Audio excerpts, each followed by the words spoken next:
Hi guys, welcome back to CJ's Keto Kitchen. I'm Sarah. If you are looking for home-style recipes made ketogenic, then you have come to the right channel. And tonight I'm making enchiladas, but they're going to be low-carb breakfast enchiladas.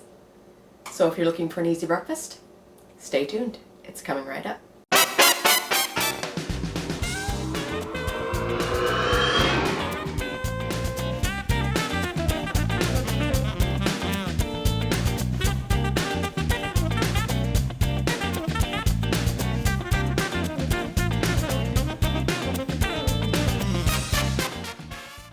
Going to need to preheat your oven to 375 degrees for this recipe.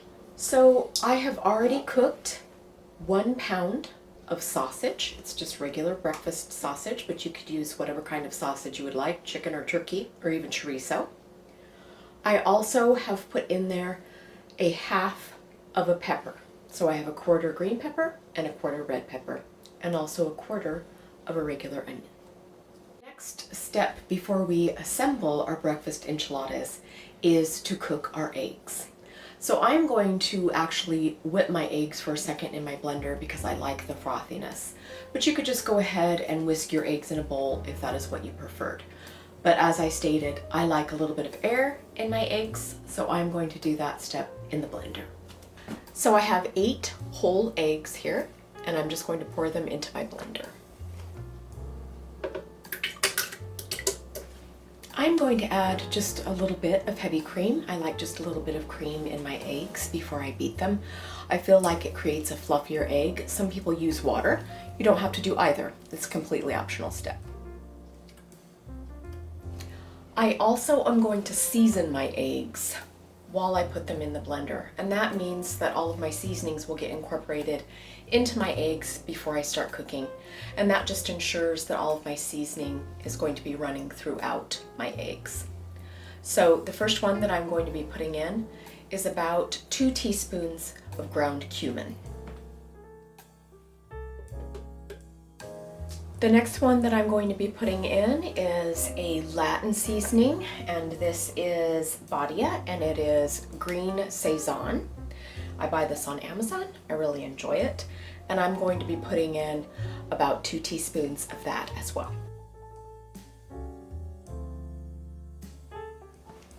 The last seasonings that I will be putting in is a little bit of fresh ground pepper and a little bit of Redmond's sea salt.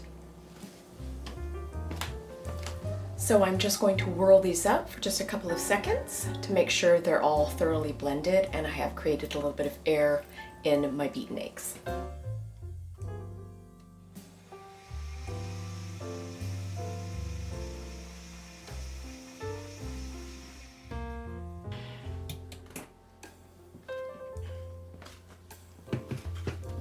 So in the same skillet that I cooked my sausage and peppers in, I have left some of the drippings from cooking my sausage in there, and I have added just a little bit of butter.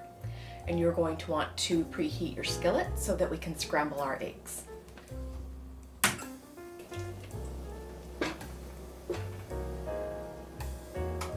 poured the eggs into the skillet because I am going to scramble these 8 eggs, and they will be combined with our meat to form the filling for our breakfast enchiladas.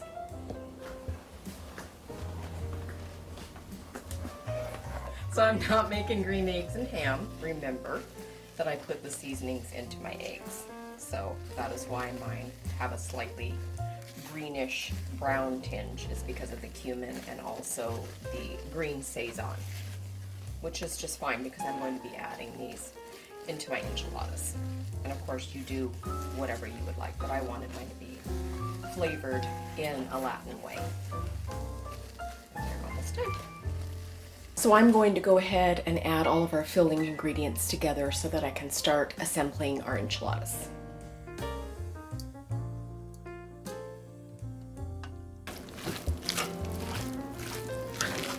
It smells very good. So you are going to need about a 9 by 13 inch baking dish, a baking dish that is large enough and deep enough to hold about 8 to 10 low-carb tortillas. So before we start assembling our breakfast enchiladas, we are going to need to make the sauce, or our enchilada sauce for our breakfast enchiladas. So the first thing you're going to need is about 1.25 cups of salsa verde or green enchilada sauce, whichever one you prefer, and whichever one that you can find that has the lowest macros. So that's what I have here.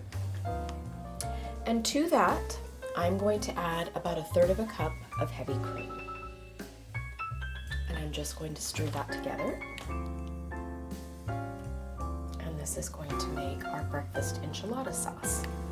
And the reason that I am doing that at this point is because we need to place a little bit of our enchilada sauce into the bottom of our casserole dish, because that's going to help adhere our enchiladas to the bottom and make sure that they don't dry out. So I'm going to put just a little bit of sauce in the bottom. And I'm going to kind of spread it around. And there we have the bottom of our dish so that we can start assembling our enchiladas. So I have 10 low carb tortillas here. There's lots and lots of different brands depending on where you live. I have 10 here. I don't know if I will use 10. I am going to try for at least 8. So it depends on how full you stuff them and how large your baking dish is, and of course how many people you're serving if you're doing this for a specific occasion. So I'm going to place some filling in my enchilada, and I'm not trying to overstuff it because we do want to roll this up. So we have some of our meat and egg and vegetable mixture. Then I am also going to place some cheese in mine. I have 2 cups of a Mexican blend cheese here. You can use whatever you'd like. This is Monterey Jack and cheddar, but they make all kinds of different cheeses. You could even use pepper jack if you liked a slightly spicy cheese. So I'm going to sprinkle a little cheese on this before I roll it up. And of course you can use as much cheese as you would like. And then I'm also going to sprinkle just a little bit of chopped cilantro. This is an optional step. Some people really love cilantro, CJ and I do. Some people it tastes like soap. So this is definitely optional. I'm going to put it into ours. And I'm just doing a little bit because I want to reserve some for each enchilada, and then I want to sprinkle a bit on the top. So now that we have our filling ingredients, I'm going to roll this and I'm going to place it in the bottom of my baking dish, seam side down. So trying not to lose our toppings, I'm placing it in the baking dish seam side down. Okay, and I'm just going to repeat those steps until I get as many enchiladas into my casserole dish as I can without crowding them too much.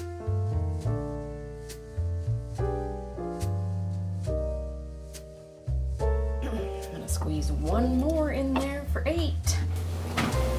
Okay, now that we have our enchiladas stuffed, I'm going to go ahead and pour the remainder of the enchilada sauce over our enchiladas. I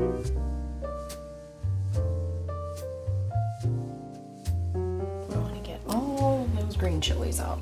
That's the best part. Now I'm going to sprinkle just a little bit more cilantro on top.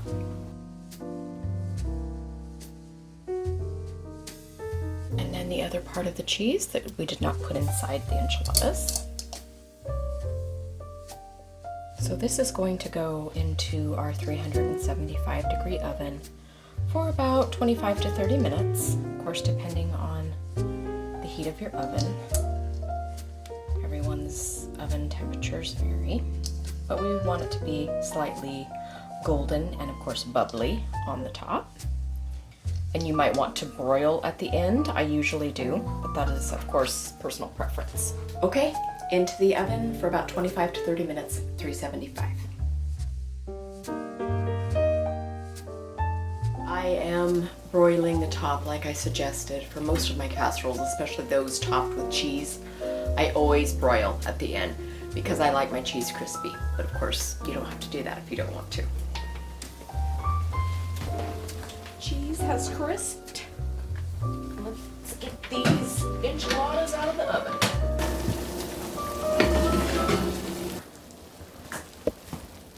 Alright, there they are, nice and crispy golden. I really feel like the broiling does help add to that. So I'm going to set these up on the counter, and they do need to sit for about 10 to 15 minutes and cool off a bit. Here they are, our delicious low carb breakfast enchiladas. And CJ is going to have a taste. Hi. Hi. It's time for breakfast. Okay, good, because I'm hungry. All right, so looks like I've got a pre-cut bite. Which is what you do for the kids. Pre-cut their food. Yep. Too bad you don't chew it. Anyway, I'm sorry. It's really good. So the only difference I taste now, I actually do get the green chilies a little bit more.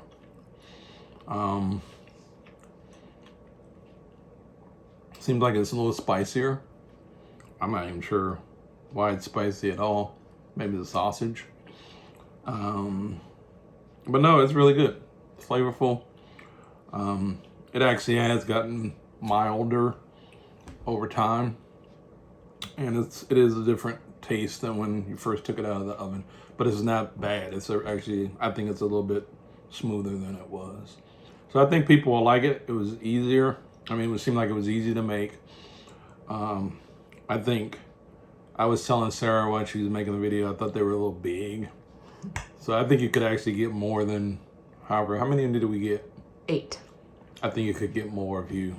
Well, and low carb tortillas come in different sizes, varying by brands and stuff. And So- you can make this ahead if you want to, and I have instructions in my blog on making it ahead. Okay. All right. Anyway, it's really good. And I think people will like having this as an option for breakfast or lunch or dinner.